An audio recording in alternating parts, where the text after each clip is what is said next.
It is a way for us to care for our fellow community members in a manner that is uplifting, supportive, and respectful.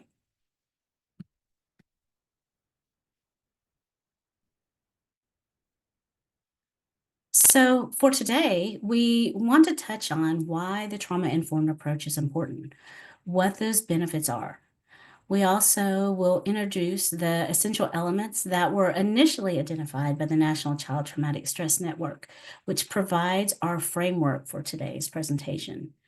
Because our time together is limited, today's session will be a broad overview of the elements. If you're interested in a deeper dive of any of the material, we are always happy to visit with you about future training opportunities. Our hope is that this framework of information is useful to you as you consider your program's overall goals. We also hope to provide some strategies that you may want to consider when implementing each of the elements. And we also have some specific resources that are scattered throughout today's presentation.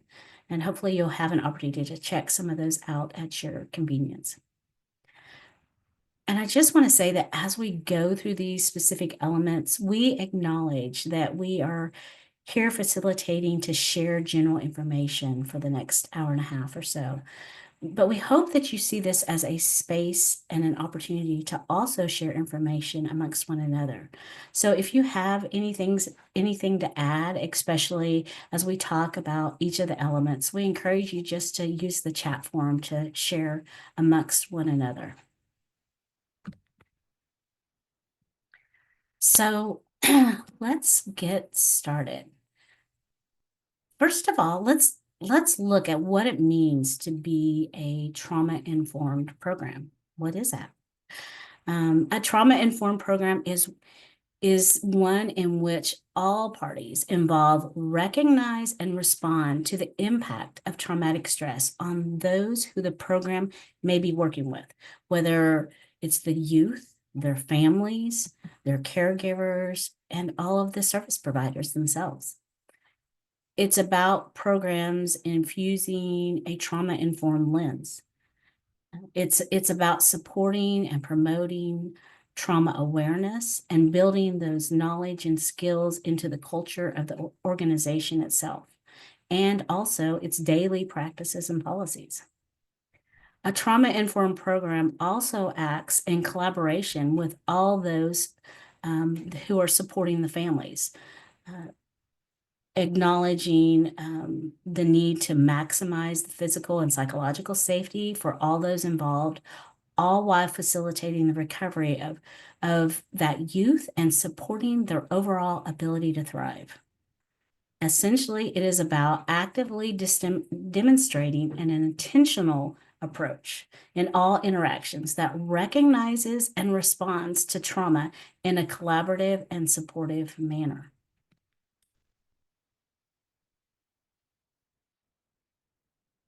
As you know, working with youth and families is often characterized as a stressful work, right?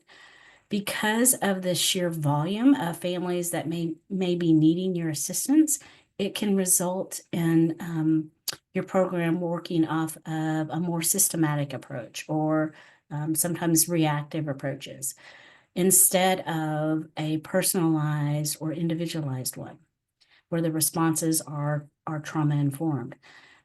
And there's just a lot to shoulder. And because the youth and families involved with your programs are there largely due to traumatic experiences that they're going through, you yourself as a service provider are exposed to secondary trauma as well. So the importance of building a trauma-informed organization is useful in not only assisting the families that you're working with, but it can also assist your program by intentionally promoting or uplifting processes that benefits everyone's overall wellness. I appreciate this particular quote in that it sums up nicely what the trauma-informed approach offers. It says trauma-informed systems, principles, and practices support reflection, in place of reaction, curiosity in lieu of numbing, self-care instead of self-sacrifice, and collective impact rather than those siloed structures.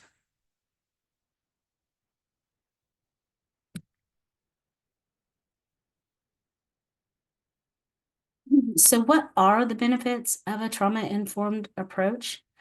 When we think about the best way to work with our youth, it's about embodying an intentional approach that feels safe to them and is also collaborative in nature. We know that when young people truly feel safe, when they truly feel as if they're in a safe space, this can lead to them actually letting you in and potentially opening up, right? And being willing to consider the resources that your program may be offering them. This in turn also assists your own individual stress level as the professional who's walking alongside them. It is a beautiful thing to witness when our families feel empowered and can step forward toward healing interventions. So the benefits of a trauma-informed approach include increasing engagement and trust, improving treatment outcomes.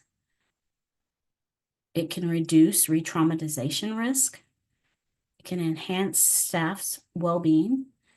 It can uplift supportive and safe environments. And finally, it can drive that better overall service delivery.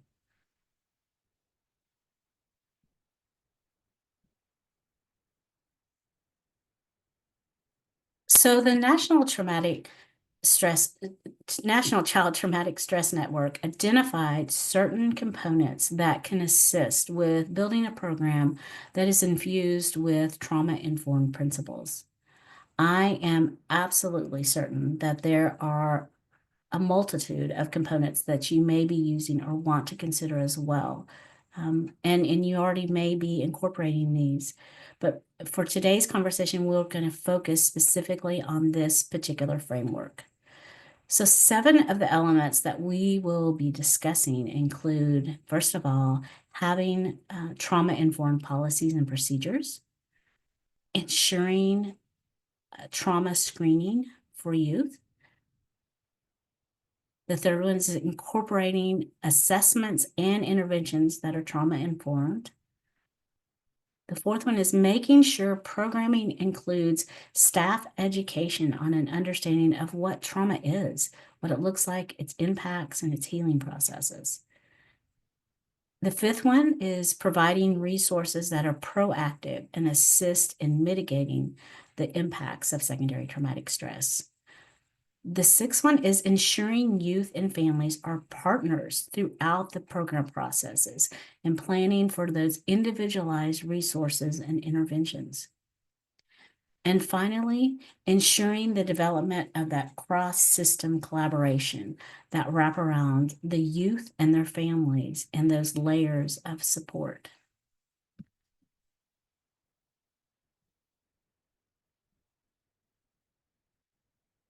So the first element, again, we were going to talk about is trauma-informed policies and procedures. By developing policies and procedures that emphasize the values of a trauma-informed approach, this ensures the foundation of the program is built around normalizing and thereby addressing the impacts of trauma. There are many processes you may have in place already that are supportive of a trauma-informed approach. For example, maybe you have a specific policy on regularly sharing case information with youth that allows space in the process for them to ask questions. It's all about setting up policies and procedures that generate safety, trustworthiness, and transparency. Also, it entails ensuring there is peer support throughout all of the processes, making sure that there is a voice and an authentic collaboration when working with families. It's also about developing an overall environment that uses that shared language regarding trauma so that you can work towards empowering youth and their families and normalizing those strength-based approaches.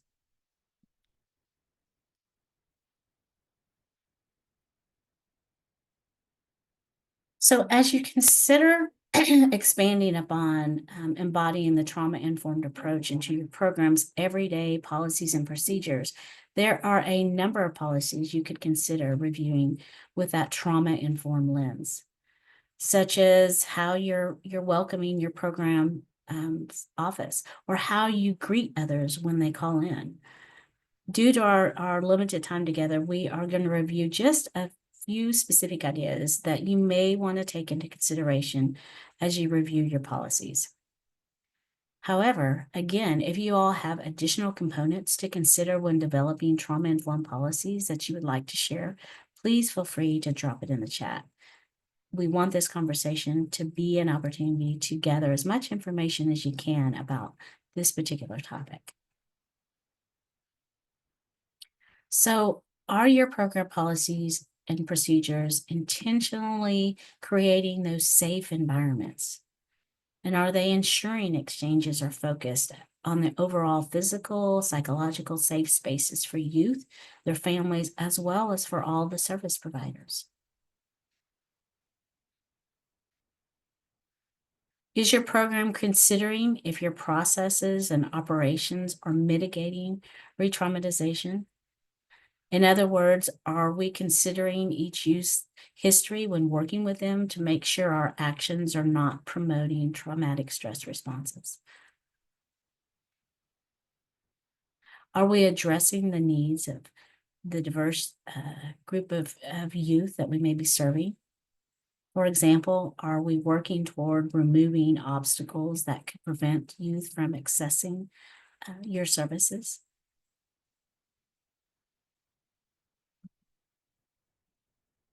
There may be policies that your programs have previously already put into place that could already be uplifting the trauma-informed approach, or could be reviewed to be modified to adapt trauma-informed approaches. Examples of these policies that we've seen across the nations are, those confidentiality policies. Are we making sure that the use information is kept private and it promotes that trust factor for them? Do you have a policy regarding professional development of staff where it incorporates regular training on the effects of trauma and best practices to serve families? Maybe it's a policy on standing operating procedures that talks about the overall safe environments and well-being for everyone that comes in contact with your programs. Maybe it's a policy about how you're to approach the delivery of services, those interactions, how you're building rapport with the youth and family that you're serving.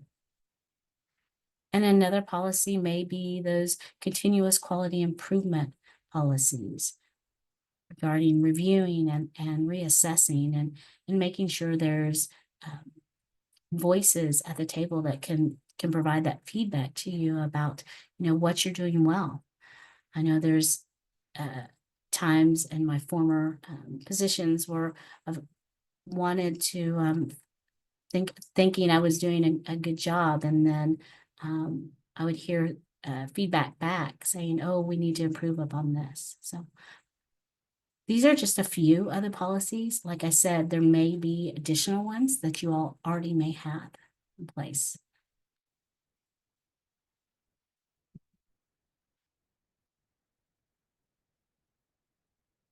The next element of a trauma-informed program includes making sure to have processes in place to screen youth who may have experienced trauma. This element is all about supporting the psychological safety of youth.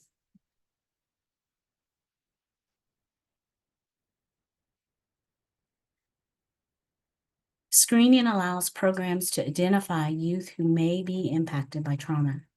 And the earlier the screening happens, the earlier your program can work with youth and their families on planning for the next steps. Screening tools should be brief, reliable, and considered a valid tool that accurately accounts for the unique backgrounds of the youth that you may be working with. Screening is a different tool than an actual assessment tool. Assessment tools are normally completed by licensed clinicians, while screening tools may be potentially used by other professionals in the program, such as a case manager who is trained on how to utilize that screening instrument. Another way to consider the differences is that screening tools identify the possibility of issues, while an assessment is much more individualized on identifying and defining what the issues may be.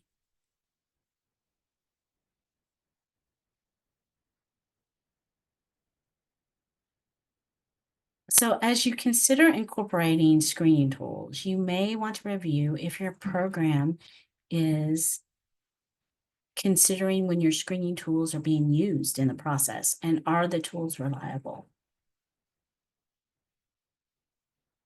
Again, the earlier you start the screening process, the earlier you can determine the next steps with that youth on getting them the assistance that they may need. Is your program ensuring the tools being used assist in guiding the youth's next steps to services and treatment? Meaning, what is the process after you complete the screening? Do you have steps in place to guide that youth toward resources that can assist them?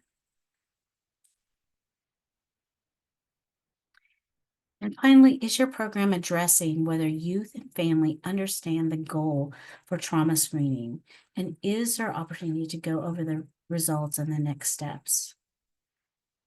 Again, are you ensuring an opportunity for families to be informed of the screening tools? And is there specific space for them to um, provide feedback and ask questions about it?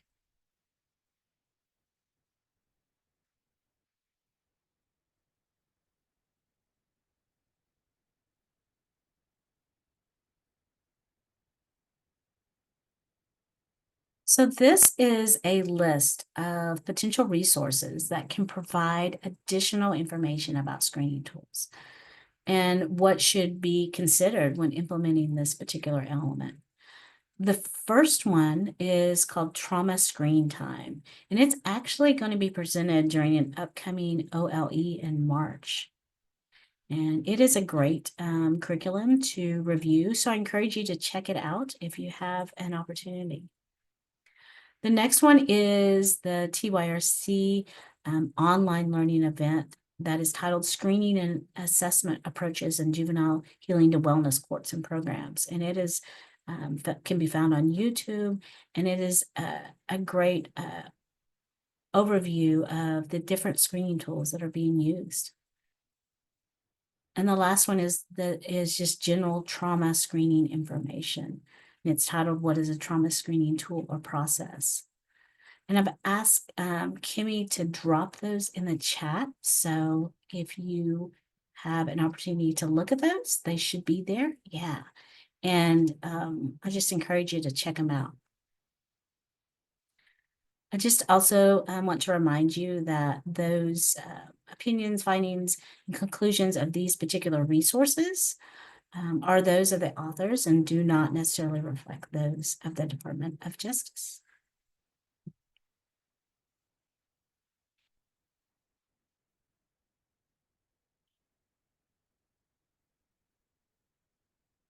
So once you have added a trauma screening process, the next step is to make sure you have resources in place to conduct assessments for them, as well as creating or finding resources that can assist in their recovery and healing from trauma.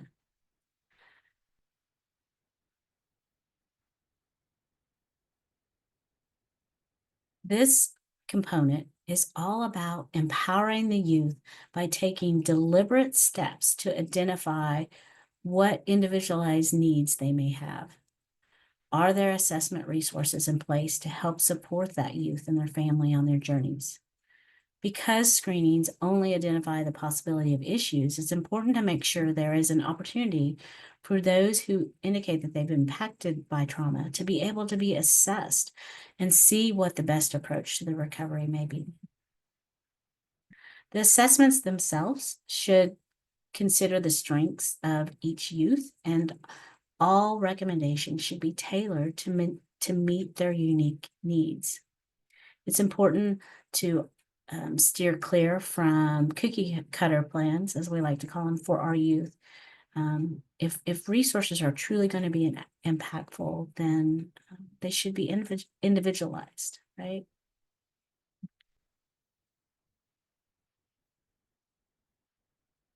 So as you consider assessments and interventions, you may want to consider, is your program identifying assessments that are measuring the necessary components to address the youth's trauma? Is your program ensuring that the interventions and services are individually tailored and include that collaboration component with the youth and family?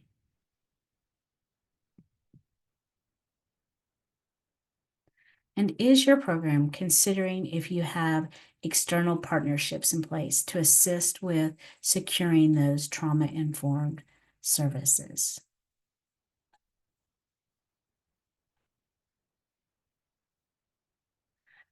When I think about that last particular question, it is truly about building that network of resources for your youth. I know that we acknowledge that within Indian country, resources can definitely be scarce, right? So it's important to consider what is available and what you may need to locate or even develop.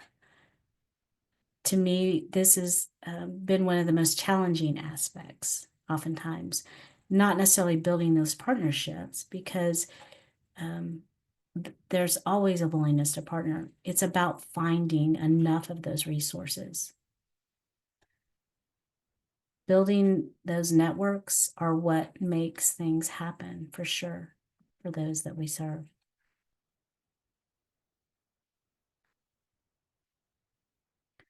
So the fourth element that a program should include in their framework is ongoing trauma-informed and programming and staff education.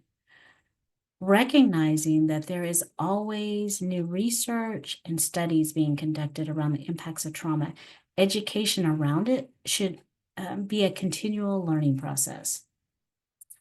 This can definitely contribute to ensuring your staff have a shared understanding of what the trauma-informed approach is. It's also about building capacity, right? And champions within your workforce for trauma-informed care. I mentioned earlier that I'm a huge cheerleader of trauma-informed care because I've seen it work. And studies indicate how it can reduce the impact of trauma. It can teach youth and families how to respond in a manner that supports their overall well-being. And it can empower them to heal and become who Creator intended them to be. Ultimately, we want our staff to be able to mentor who they may be working with and respond in a manner that is truly supportive in nature.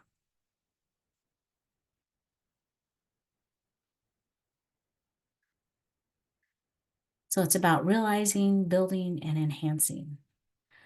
By incorporating a regular procedure within your group or program that allows staff to gain a clear understanding of the impacts of trauma, the more equipped they are to utilize that trauma-informed lens throughout their daily work processes.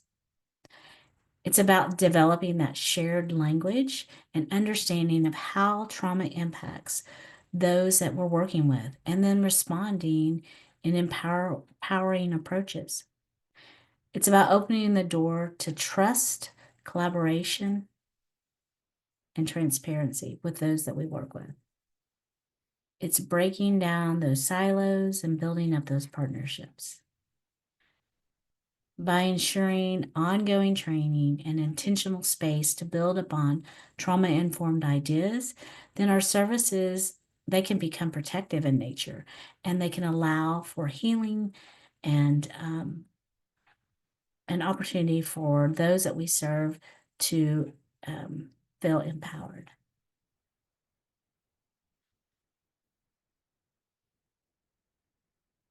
So how do you go about infusing this particular element? It may be with, it may begin with your considering if your program is routinely advocating for training on trauma and its impacts, as well as trauma-informed approaches. It could be incorporating policies that support ongoing staff development in these areas. And finally, it could be using a strength-based approach. Are you identifying the strengths within the family that lends to resilience and promotes healing?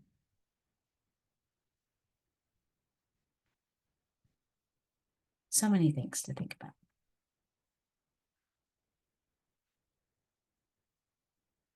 As you consider the resources that may be available about trauma-informed care, I have added a few here on this particular slide that you might want to check out.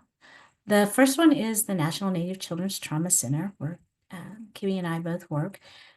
On that website, there is some general information and video resources on trauma-informed care, especially within Indigenous communities. Second resource is a trauma-informed guide for working with youth involved in multiple systems. And then the last one is a training curriculum for working specifically with justice-involved youth called Think Trauma. And it's available and is often used, but it provides a broad overview of trauma and its impacts.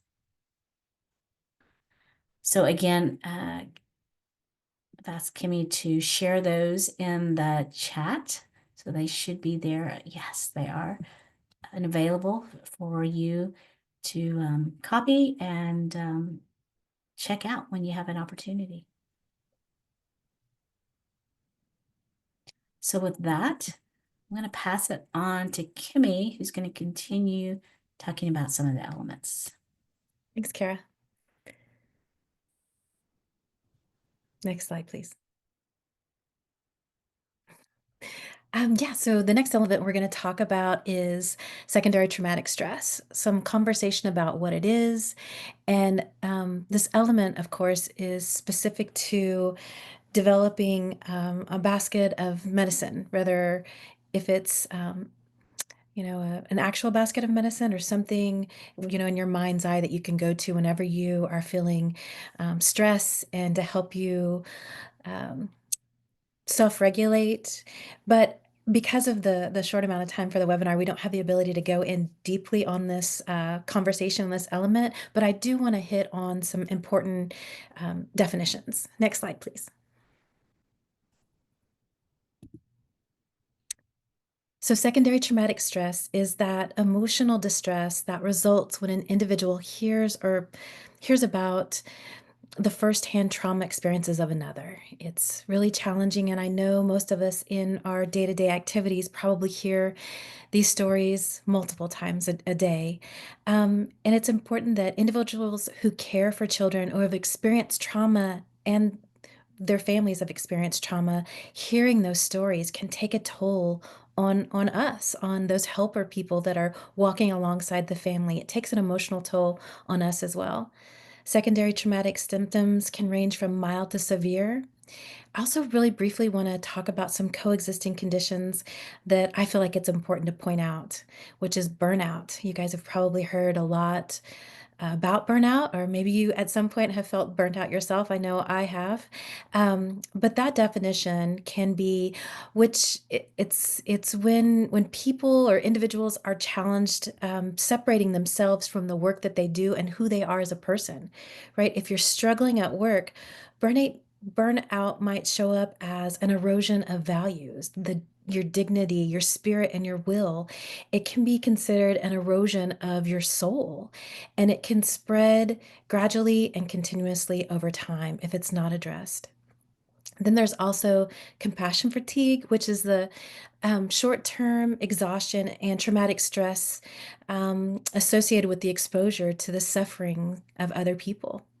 Then there's that vicarious trauma. It's a negative transformation in the helper that results from the empathic work that we do with the trauma survivors and the traumatic material, combined with that commitment or responsibility to help them. We always feel like we want to help them, but that weighs on us. Hearing those stories day after day, or being in the room with them as a person, that helper, it gets to us too.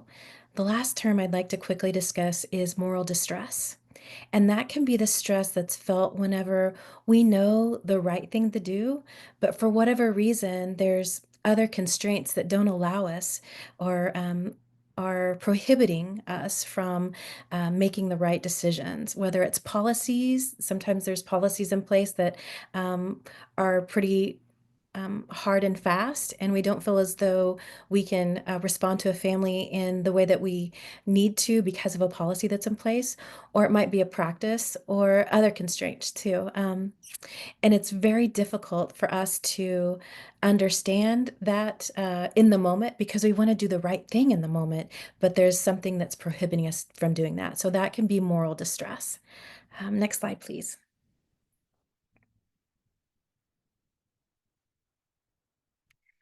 The work that each of us do, it's not easy. So you may be exposed to trauma both through hearing about it and seeing its impacts on a daily basis. This quote by Dr. Rachel Raymond. She spent many years as a doctor working with cancer patients, and it truly captures, I feel like, um, what working surrounded with trauma feels like. It's the expectation that we can be immersed in suffering and loss daily and not be touched by it is as unrealistic as expecting to be able to walk through water without getting wet. Because it's common and actually expected that exposure to traumatic material will have an impact on each of you, it's important that you look at individual ways to address your own traumatic stress reactions. It's also critical to look at the impacts of working in a trauma exposed workplace from an overall organizational perspective to ensure that there's support for everyone in the workforce, including those who may not have direct contact with the families that you serve. I had an example once of a young lady who was in the audience who said that she didn't feel like she was exposed to trauma. She said, I just answer the phones. And I said, have you ever experienced someone calling in who's very upset and maybe you take the brunt of anger? And she said, oh, yeah, that happens a lot. And I said, you're exposed to secondary traumatic stress. And it's very difficult for us to do what's best for our children and families if we're not at our best. We need to make sure that we're acknowledging that there is secondary traumatic stress within our programs, just as much as we're acknowledging that there's trauma in the families that we serve. And if we're not addressing the trauma or the secondary traumatic stress, we're doing not only the families, but also our organization a disservice. So some of the people that are at risk for secondary traumatic stress are anyone who's empathetic, probably every single one of us on this call. If you've experienced traumatic events in your own life that may be unresolved, or you might be activated by similar reports of pain or trauma in others, or if you work directly with youth and listen to their painful or traumatic experiences, or if you help others often and neglect or are unaware of your own feelings and needs. So basically, every one of us, right? Some things to consider and how we may be impacted by secondary traumatic stress that we do on a daily basis that we may not even recognize. I mentioned just taking phone calls, right? Being that frontline person as soon as someone walks in the door. If they come in angry, you may feel the brunt of that anger, even though all you do, like she said, all I do is answer phones. There's a lot more to that.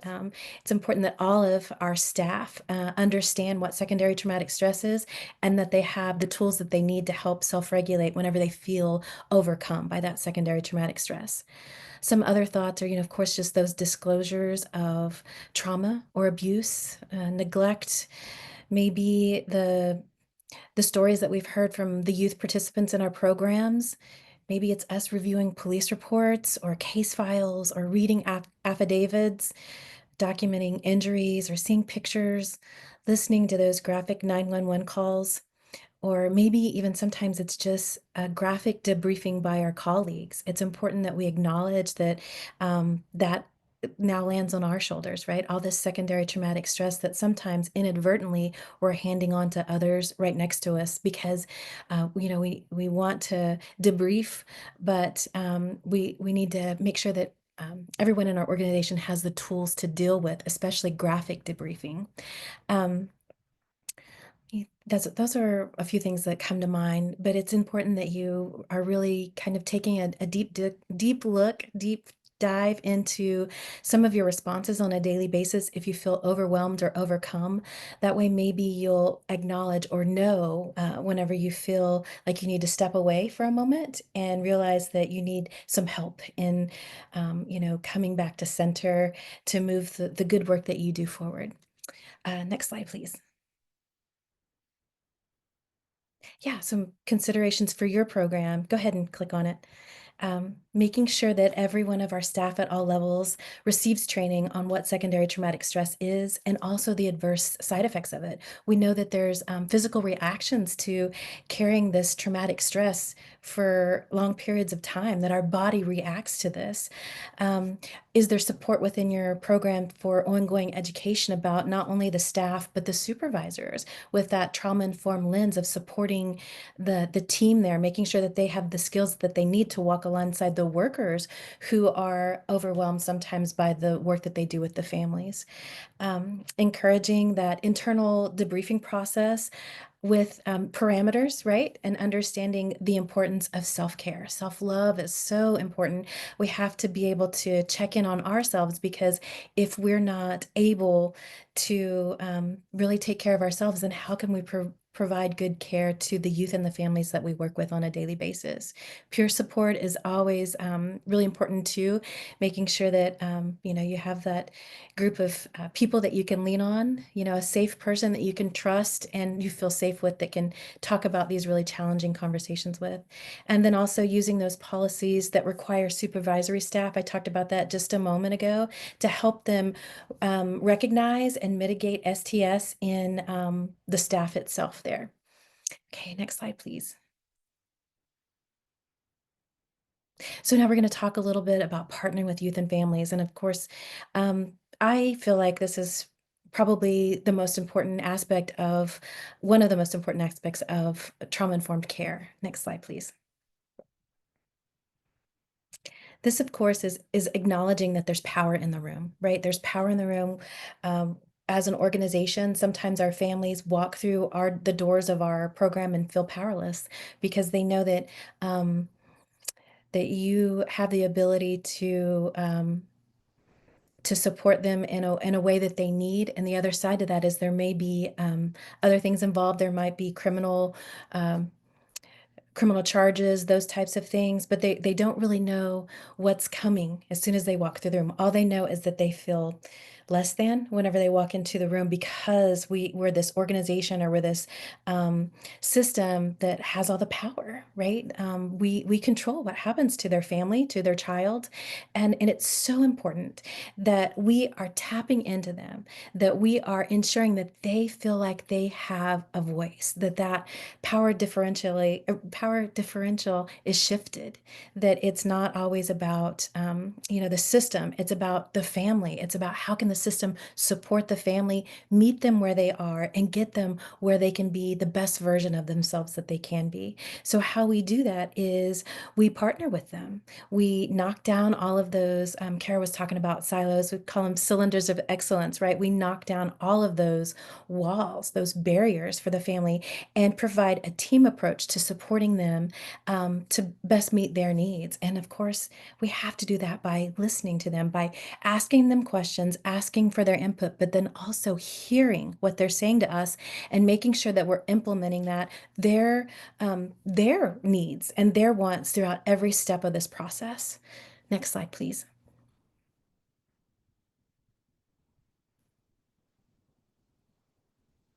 So, youth guided care, it means just that, right? It's that the young people have the right to be empowered, educated, and given decision-making role in the care of their own lives, as well as the policies and procedures that govern their care. It's about that listening to that voice, hearing their voice, and then moving forward in an approach that is strength based because we understand that every family has strengths, every single one of them. Sometimes you might have to scratch a little bit from the surface to see it, but there are strengths in the family. One of the first one being is that they showed up, right? If you have an appointment with them and they walk through that door, that's a strength. That's a positive. That's a great thing because they didn't have to, and not all of them do. So just them showing up is absolutely strengthful, right? And we know that in order for them to really feel like they're a part of the process and given that hope, and I know you guys have probably seen it too. I've seen it in their eyes whenever they feel that shift, right? Like that hope. You give them a little bit of hope. I've seen it. I know that families move mountains, that they are willing to go above and beyond whenever they realize that we're all on the same team and we have one goal. And that goal is to uplift that family and support them and help them get through their most challenging time as a resource. That's what our programs are about, being a resource to uplift and support that family. Next slide, please. Oh, I really want to point out this best practice guide. And Kara, can you drop the link in the chat? It's from OJJDP and it was published in November of 2024. It outlines OJJDP's vision and priorities. And the priorities are number one, treat the children as children. Number two, serve children at home with their families in their communities. And number three is to open up opportunities for system involved youth. And at the core of each of these priorities is a promise to partner with young people and families who are directly impacted by the juvenile justice system. These best practice guide outlines these This best practice guide outlines three levels of youth and family engagement. Um, their engagement, their readiness, and the implementation. There's also the use of the ladder of participation as a guide towards understanding non-participation and potential reasons why they're not participating. And there's also varying degrees of participation and what that looks like. I'm tongue-tied today. It feels like a Monday. I know it's not, but um, so I think it's important to highlight while we're talking about this, that it discusses six benefits of engaging and partnering with youth and families. And the first one is representation, having the youth and their family involved in every decision-making aspect of the internet interaction with your program. I think that's really important. Number two talks about improved outcomes when families are engaged and feel heard or they're allowed to have a voice. We all experience improved outcomes, and I think that's important. We've said that a few times already this afternoon. The third one is improved return on investment of public dollars and private dollars. When the youth and families are engaged in meaningful way, funds can be targeted in the most effective ways to reduce waste, duplication of services, and supports of inefficiencies. The fourth one is improve professional environments. When systems and programs effectively engage youth and families, they experience improved workplace climates, higher morale, and reduced turnover.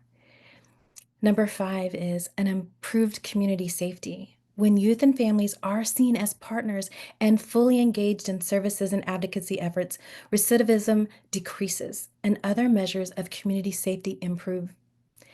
And number six, that reduction in trauma. When justice services implement trauma responsive policies and practices, which is most effectively done by working with youth and their families who have lived experiences within the systems. The impact of trauma is reduced, youth and families have opportunities to heal and really thrive, and the likelihood of a new traumatic exposure is mitigated. This resource highlights that all of this work that we've talked about so far is interconnected.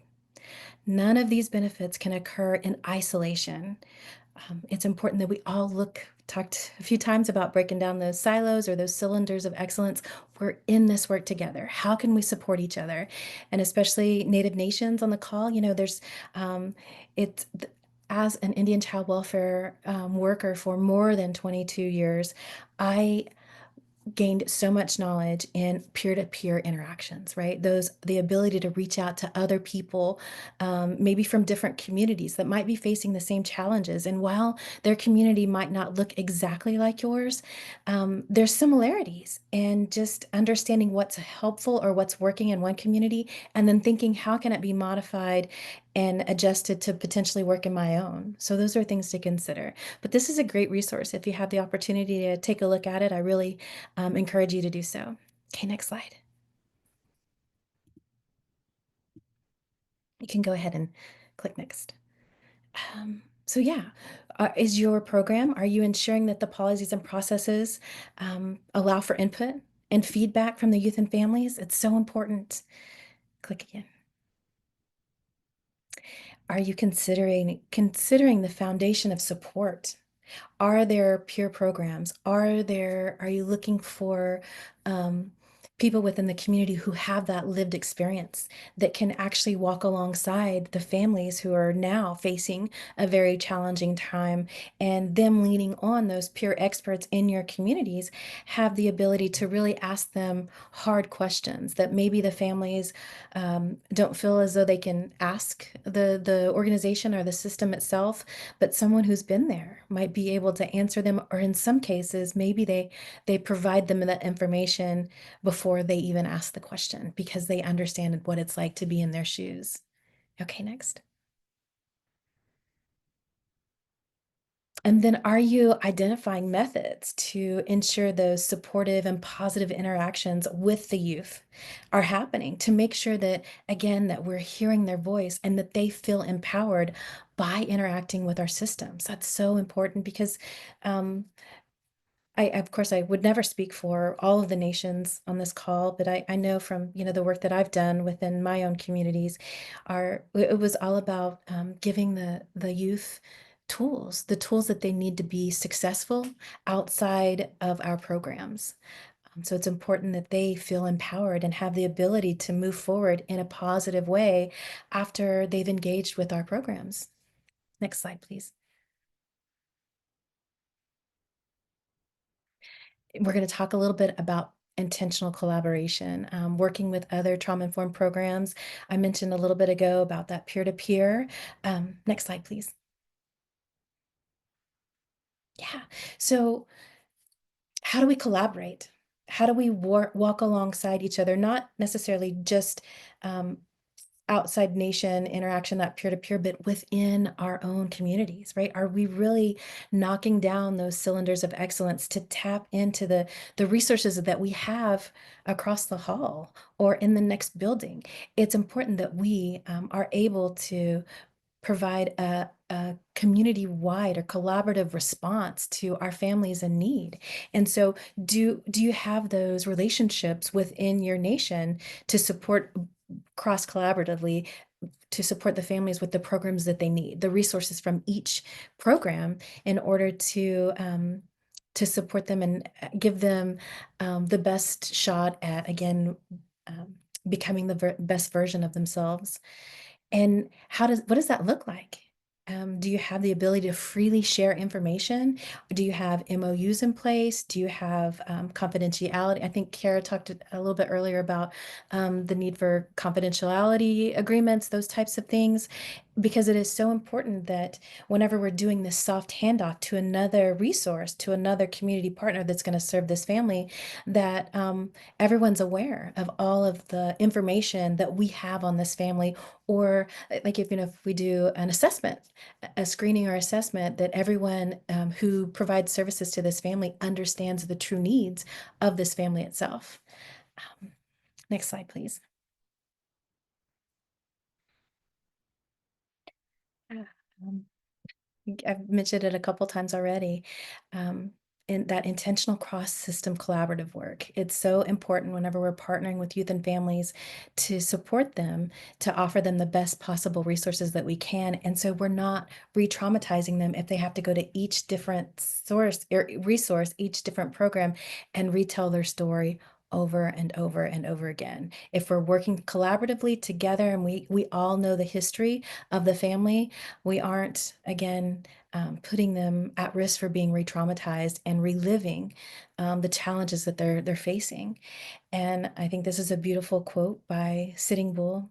Whenever it says, "Let us put our minds together and see what life we can make for our children." At the end of the day, that's what we know as Native nations, as Indigenous peoples, that without our children, we're nothing, right? Our children are our future, and we have to ensure that we're there for them. We show up for them and be the best system, the best nation, the best resource, the best relative that we can for our youth and our families whenever they're in need. Next slide, please. So some considerations for your program. Um, if you haven't already done so, things to consider are how are you developing those systems with your partners? Again, I think I mentioned, do you have MOUs? Do you have a confidentiality agreement across the, sorry, of course, um, reboot popped up on my thing. I hope it doesn't kick me off. How are you partnering with those resources and ensuring that you can work together collaboratively to support the families? Okay. I mentioned earlier a soft handoff. Are we making sure that there's an approach to um, the shift of services from one program to a next, making sure that, again, everyone's on the same page, so we're not re-traumatizing the family by having them to retell their story over and over again, understanding that whenever we get when one resource or one program gets a phone call from your agency, that they know that there's probably a set of circumstances that they need to be aware of before that family walks through their doors. Okay. Oh, I think Kara may have mentioned this earlier, the importance of that continuous quality improvement. Um, Being a director of tribal programs and managers and supervisors in tribal programs, there were a lot of times that I thought, oh yeah, we are killing it. We are doing the right thing.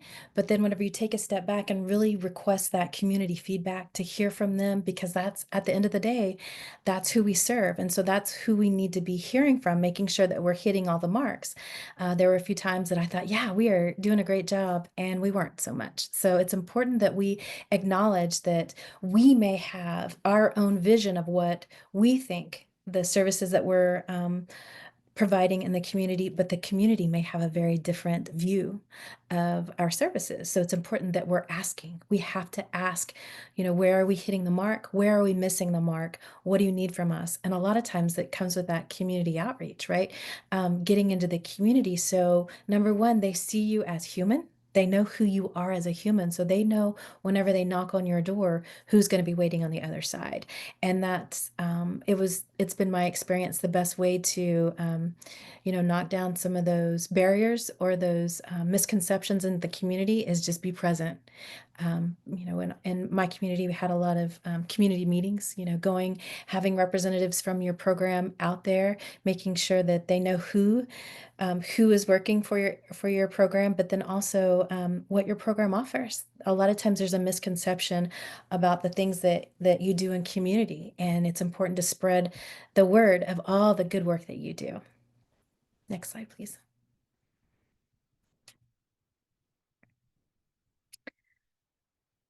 Listen, learn, implement.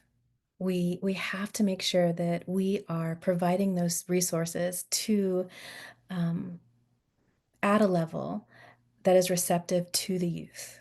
We have to make sure that it's beneficial for all youth. And whenever we're asking them questions or we're wanting their voice at the table, that it's not just transactional, right? It's mutually beneficial, that we are listening to what they need and we're responding in a way that's appropriate to their needs.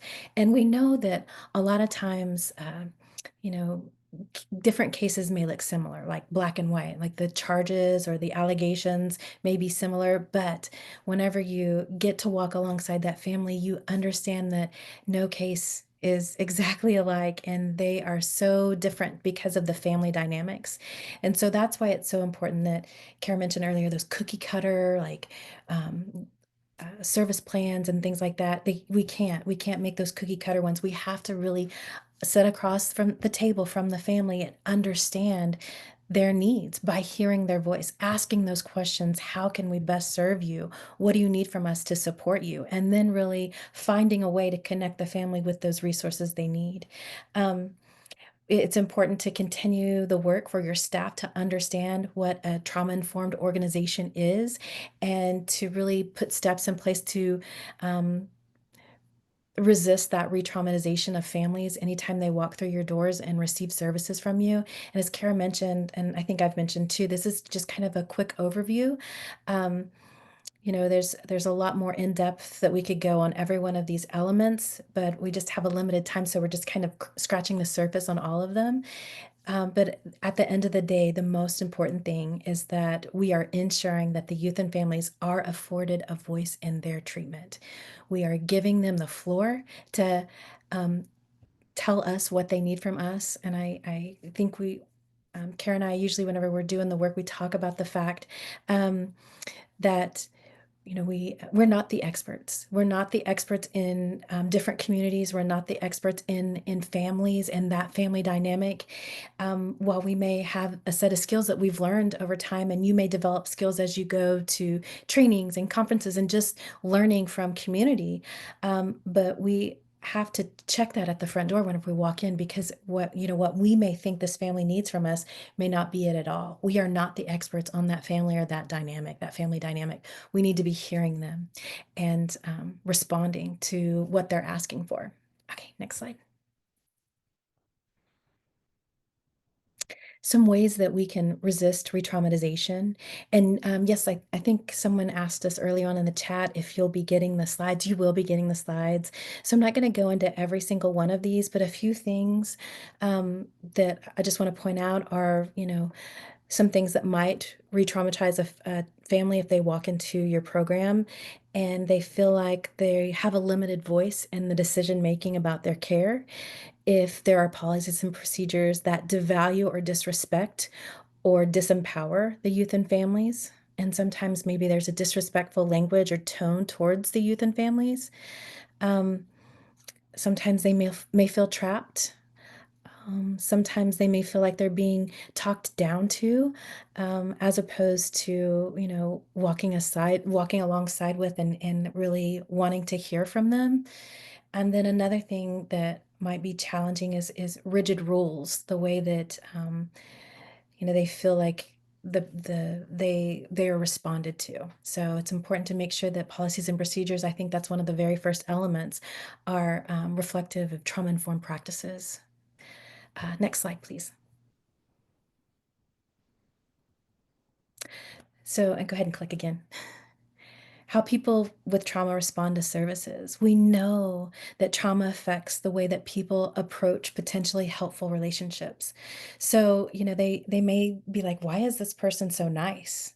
That might be an alarm bell for them. The only time anyone's ever been nice to me is because they needed something from me or they wanted something from me. So they may not be as trusting because of their own traumatic history. So it's not surprising that sometimes these individuals are often reluctant to engage in or drop out of many human services. And another thought too is that, that fawning, like fawning, you have the fight, freeze or fawn.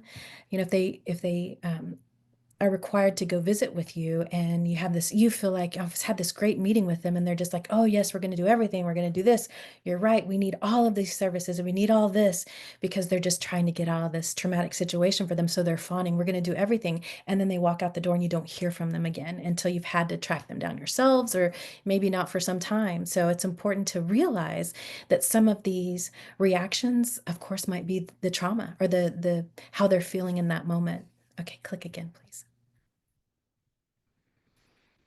And we also know that sometimes trauma itself has occurred in the the service context itself. Sometimes, I mentioned earlier that um, my lens is from working in tribal child welfare. I also have worked in juvenile justice for a limited period of time. Whenever I say limited, it's probably 4 years, I think. I oversaw that program, but it's whenever I think about some of the challenges that our families faced, and as a system itself, there's no way in the world that anyone that I worked with on that in those programs would have ever wanted to inadvertently re-traumatize families. But sometimes just walking through the doors, right? Walking through the doors of an agency that maybe, as I mentioned, child welfare is where I come from. So, like maybe they were a child growing up in the system and now they're an adult and their children are in care now. And we're in the same building, right? Just walking in to the same building probably can be re-traumatizing for that family itself. And maybe they didn't feel like they had a voice when they were a foster child. And so they're, thinking about how they felt whenever their children or, whenever they were a child and now their children are in that um, same experience too. Next slide, please. So a lot of times in the work that I did, we use that term non-compliance a lot. And I want to just take a couple of slides to talk about what this could look like. And, a lot of times, um, whenever we think of problem behaviors, we think about that they don't want to respond, or they're not engaging, but it actually might be their own response to that trauma and their coping skills, and how they have learned to survive their trauma, those survivor skills from their own trauma. And some things to consider of what happens to someone who has a trauma reminder or is re-traumatized. Sometimes, again, they have those frequent missed appointments or they disengage from care completely. So it's important that whenever we see this behavior in some of the families that we serve with that trauma-informed lens, we understand that there's something else below the surface. It's important that we provide the care that they need to truly support them and uplift their voice by really intentionally partnering with families and learning from them what they need from us, that we become that resource for them. We become that bridge that can help them build and grow resilience from their own trauma that they're suffering from. Next slide, please.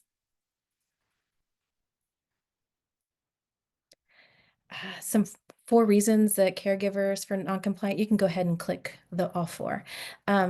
Sometimes they don't know how to do the task in front of them, or they don't know what they're supposed to do, right? If we give them this list, this service plan that says, okay, you have to do all of this, they don't know what it is or why they're supposed to do it. They don't know why this is going to benefit them or their children. They don't understand. Or I think the most important one that we need to look at or reflect on as service providers is they think they're doing it right, but they receive little to no feedback. That's so important because, if they are doing great things, and even if they need a little nudge from time to time, sometimes we are cheerleaders for them and we have to be a big support for them. And sometimes we might truly be the only person that is consistent and supportive of them. And so they may feel like I've done all this stuff for Kimee, like Kimee keeps asking me to do all this stuff for her, but then I don't hear anything of it. I've completed 4 out of 5 classes and I guess I'm doing it right. I haven't heard anything.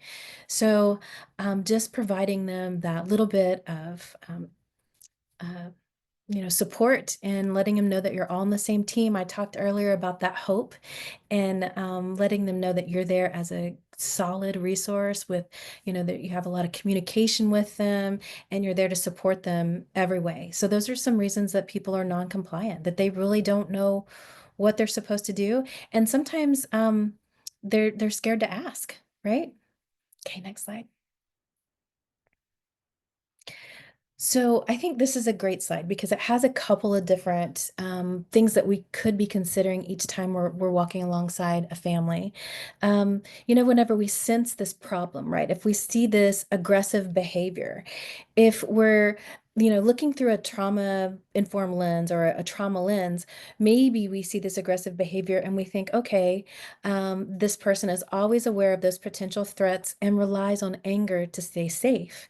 But if we take it one step further and think about cultural considerations from someone, who potentially grew up in community, maybe in their community, they had to provide their own justice from a young age. So that's been their norm, right? They've had to go out and find their own justice in their community. So that's the lens that we could be considering, or that maybe that family is seeing through, right? The only way that it's gonna be right is if I go out and make it right. Um, Another one we could see is someone who is disengaged, and through that trauma-informed or trauma-focused lens, we could be thinking that they're hoping to avoid stress, or maybe they're dissociating from that trauma. But another consideration is that maybe they've asked for help in the past and it was unhelpful. Maybe they didn't get what they needed and they didn't feel heard. So why would they ask for help again? It's going to be the same thing that happened last time. Um, Another thing is maybe someone refuses help, but looking through that trauma-informed or trauma lens, maybe shame. Maybe they feel shame when they ask for help. And then the other side of that is maybe they want to show people that they can do it for themselves on their own, that they don't need anybody. They want to demonstrate that competence. Um, and then avoiding people. Maybe they're trying to manage that stress, but then maybe they just mistrust people. Again, sometimes there's mistrust in community for some of the programs that, speaking from my own personal experience, there was a misunderstanding of some of the programs that we offered, or the things that we did in community. So that's why it's so important for that community outreach, for them, again, to understand who you are as humans, who you are on the team there, providing these services, and you know, what your program looks like, and the amazing work that you do in community, and the good things and the resources that you offer. Next slide, please.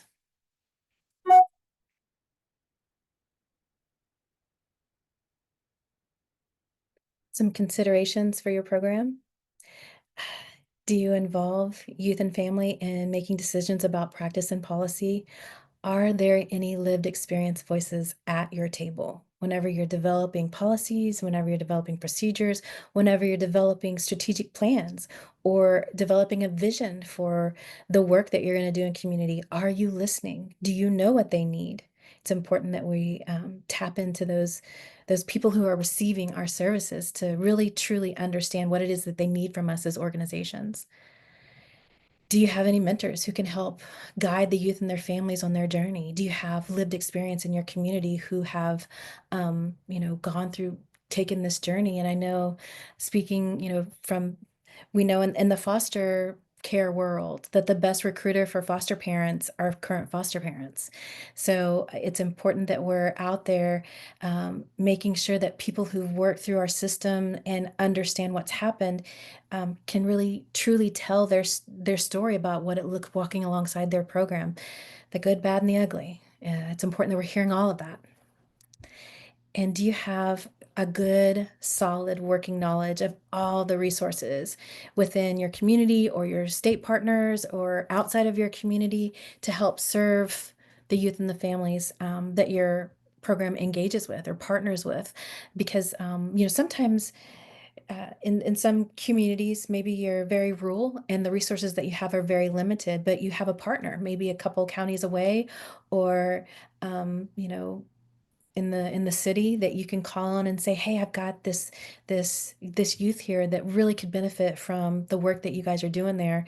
Is there any way that we can connect you with this family? We'll help get the youth there. Um, just important that you have a good, solid knowledge of all the resources that your families could be tapping into. Next slide. Okay, we want to pause for a minute. I think we've got about 15 minutes left. We wanted to ask if you guys have any questions for us.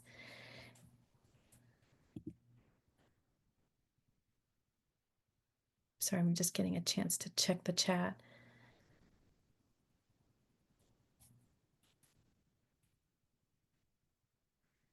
The basket thing. Oh gosh, I think she jumped off. Shoot. Just a, a medicine basket of either it's real or imaginary that you can tap into. Of course, I've got my sage and my sweetgrass right up there. Anytime I feel like, whew, I need a minute. Sometimes it's, going outside, whatever medicine basket that you can grow or develop for yourself to help you self regulate if you're feeling that secondary traumatic stress or traumatic stress. Okay, I'm not seeing any questions. If we don't have any, I think I'm going to hand it back over to you, Haley. Is that correct?